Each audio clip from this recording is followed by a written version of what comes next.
ിലേക്ക് പ്രധാനമന്ത്രി നരേന്ദ്രമോദിയുടെ വടക്കുകിഴക്കൻ സംസ്ഥാനങ്ങളിലെ സന്ദർശനം തുടരുകയാണ്. അസമിൽ ഇന്ന് 19,000 കോടിയിലധികം രൂപയുടെ പദ്ധതികളുടെ ഉദ്ഘാടനവും തറക്കല്ലിടലും നിർവഹിക്കും. 2 പൊതുയോഗങ്ങളിലും പങ്കെടുക്കും. ഇന്നലെ ഗുവാഹത്തിയിൽ എത്തിയ പ്രധാനമന്ത്രി ഭാരത് രത്ന ഡോക്ടർ ഭൂപൻ ഹസാരികയുടെ 100ാം ജന്മവാർഷികത്തോടനുബന്ധിച്ച് നടന്ന ചടങ്ങിൽ പങ്കെടുത്തു. ഇന്നലെ പ്രധാനമന്ത്രി മണിപ്പൂരും സന്ദർശിച്ചിരുന്നു. രാകേഷ് കൂടുതൽ വിവരങ്ങളുമായി നാഷണൽ ഡെസ്കിൽ നിന്ന് നമുക്കൊപ്പം ചേരുകയാണ്. രാകേഷ്, ഇന്നലെ നമ്മൾ കണ്ടതാണ് മണിപ്പൂരിൽ പ്രധാനമന്ത്രി എത്തിയത്. ഏറെ വാർത്താ പ്രാധാന്യമുള്ളൊരു സന്ദർശനം തന്നെയായിരുന്നു അത്. മിസോറാമിൽ അദ്ദേഹം എത്തിയിരുന്നു. അനവധി വികസന പ്രവർത്തനങ്ങളുടെ ഉദ്ഘാടനം നിർവഹിച്ചു. ഇന്നിപ്പോൾ അദ്ദേഹം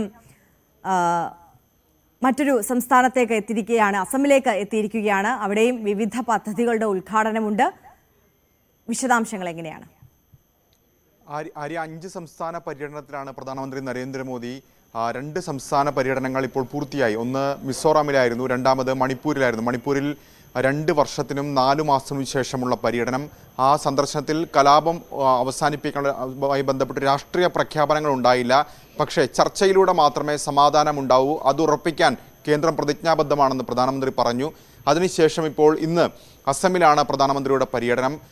ഏതാണ്ട് 18,230 കോടി രൂപയുടെ വികസന പദ്ധതികൾ ഉദ്ഘാടനമാണ് പ്രധാനമന്ത്രി അവിടെ നിർവഹിക്കാൻ പോകുന്നത്. ഇന്നലെ മണിപ്പൂരിൽ സന്ദർശനത്തിന് പ്രാധാന്യം 2 വർഷത്തിന് ശേഷം, കലാപം നടന്നതിന് ശേഷമുള്ള ആദ്യമായി അദ്ദേഹം അവിടെ എത്തുന്നു എന്നുള്ളതായിരുന്നെങ്കിൽ, ഇനി ഉള്ള 3 സംസ്ഥാനങ്ങളുടെ പ്രത്യേകത രാഷ്ട്രീയമാണ്, പ്രത്യേകിച്ച് തെരഞ്ഞെടുപ്പാണ്. കാരണം അസമിൽ കേരളത്തിനൊപ്പം 2026 തെരഞ്ഞെടുപ്പ് നടക്കുന്നത്. അതിനുശേഷം പ്രധാനമന്ത്രി പോകാനിരിക്കുന്ന 2 സംസ്ഥാനങ്ങൾ, ഒന്ന് ബീഹാറും മറ്റൊന്ന് പശ്ചിമ ബംഗാളുമാണ്. ബംഗാളിലും കേരളത്തിനൊപ്പമാണ് തെരഞ്ഞെടുപ്പ് നടക്കാറ്. 2026 തന്നെയാണ് അവിടെയും നിയമസഭാ തെരഞ്ഞെടുപ്പ്. ബീഹാർ തെരഞ്ഞെടുപ്പ് 2 ആഴ്ചയ്ക്കുള്ളിൽ പ്രഖ്യാപനം വരും. അപ്പോൾ ഈ 3 സംസ്ഥാനങ്ങളിലാണ് ഇനി പ്രധാനമന്ത്രി പോകാൻ പോകുന്നത്. ഇതിൽ തന്നെ അസമിൽ 18,230 കോടി രൂപയുടെ വികസന പദ്ധതികളുടെ ഉദ്ഘാടനം പ്രധാനമന്ത്രി ഇപ്പോൾ നിർവഹിക്കാൻ പോവുകയാണ്. അതിൽ തന്നെ ദരാങ്ങിലെ മെഡിക്കൽ കോളേജിൻ്റെ തറക്കല്ലിടൽ ചടങ്ങ് പ്രധാനമന്ത്രി നിർവഹിക്കും. ഒപ്പം ബ്രഹ്മപുത്രയ്ക്ക് കുറുകെയുള്ള ഒരു പ്രധാനപ്പെട്ട പാലം, പ്രദേശത്തെ ഏറ്റവും തന്ത്രപ്രധാനമെന്ന് വിശേഷിപ്പിക്കുന്ന പാലം അടക്കമുള്ള വികസന പദ്ധതികളുടെ ഉദ്ഘാടനവും പ്രധാനമന്ത്രി നിർവഹിക്കാൻ പോവുകയാണ്. അങ്ങനെ അതിനുശേഷമാണ് ബീഹാറിലും ഒപ്പം തന്നെ പശ്ചിമ ബംഗാളിലേക്കും പ്രധാനമന്ത്രി പോകുന്നത്. ഏതായാലും തെരഞ്ഞെടുപ്പ് അടുത്ത സംസ്ഥാനങ്ങൾ എന്നതുകൊണ്ട് തന്നെ വലിയ രാഷ്ട്രീയ പ്രാധാന്യം ഈ 2 ഇടങ്ങളിലെയും സന്ദർശനം ഉണ്ട്.